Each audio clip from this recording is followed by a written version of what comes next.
Now we're being joined by the head men's golf coach at Indiana University, Mike Mayer. And Coach, thanks so much for joining us. First question for you. Looking at your career at Indiana, you've routinely put teams in the nation's top 20 in the country, produced some professional players. What do you attribute your success at Indiana to?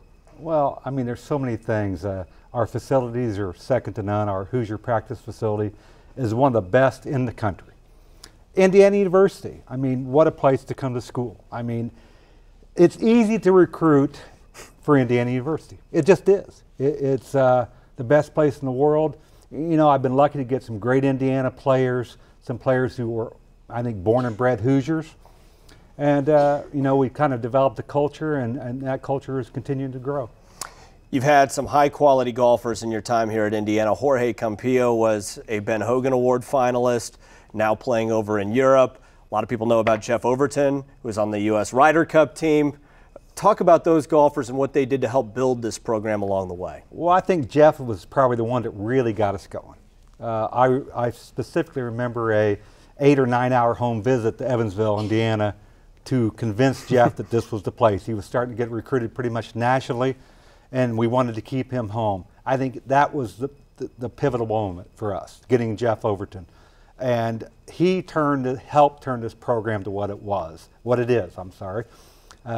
Then Jorge followed him, a young man from Spain who still would love to live in Bloomington, Indiana, who texted me tonight, he's coming back to Bloomington, Indiana in 3 or 4 weeks. I think you'll have a second home here sometime. And these are both Hoosiers.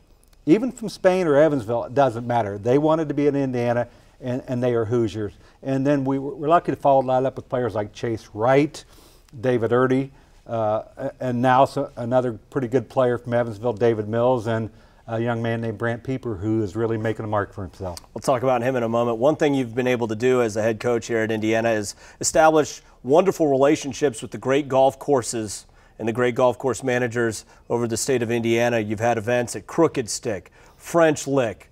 You deal with Wolf Run all the time. How has that paid off for your program? It's paid off in spades. Tony Pancake, the golf professional at the Crooked Stick, a great supporter of college golf and a great supporter of Indiana University. We will host again at Crooked Stick next year. We get the opportunity to go up there and play occasionally, and what a great thing to be able to do. Wolf Run, Stan Burton, Ryan Bontrager, great IU supporters. They watch every football game. They watch every basketball game. We've been able to nurture that relationship. Then David Harner down at French Lick, always been a big IU guy, and we got Mr. Ferguson down there too, which helps.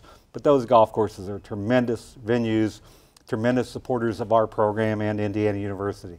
Last year, your team finished second in the Big Ten Championships and a tooth and nail finish.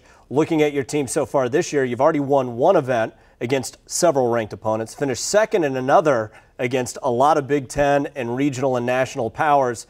Looks like a quality team yet again this year, and you mentioned Brant Pieper was Big Ten Golfer of the Week. Yeah, last year's Big Ten Championship was both exhilarating and disappointing at the same time. Our comeback the last day was nearly heroic, but we learned from that, Jeremy. We lost a couple great players, Chase Wright I mentioned, and David Erdy, and some people said, well, they're going to be down. Indiana's going to be down in 2012, 2013, but lo and behold, here comes Brant Pieper and a cast of others. And we had a great opening tournament at Rich Harvest Farms, an unbelievably difficult golf course outside Chicago. They hosted the Solheim Cup there.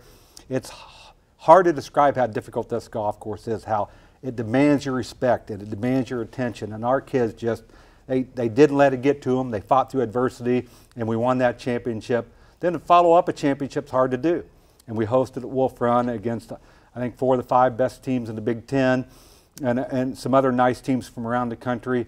And we fell short by 3 shots, but yet we beat 13 great teams, and we came darn close to knocking off that other team. Well, you're my favorite coach of the year so far. It's a 3-week-long school year so far, and you've beaten Purdue and Kentucky already. So nice job crossing those off the list. Thank you, Jeremy. Thanks so much for joining us, Coach Mayer.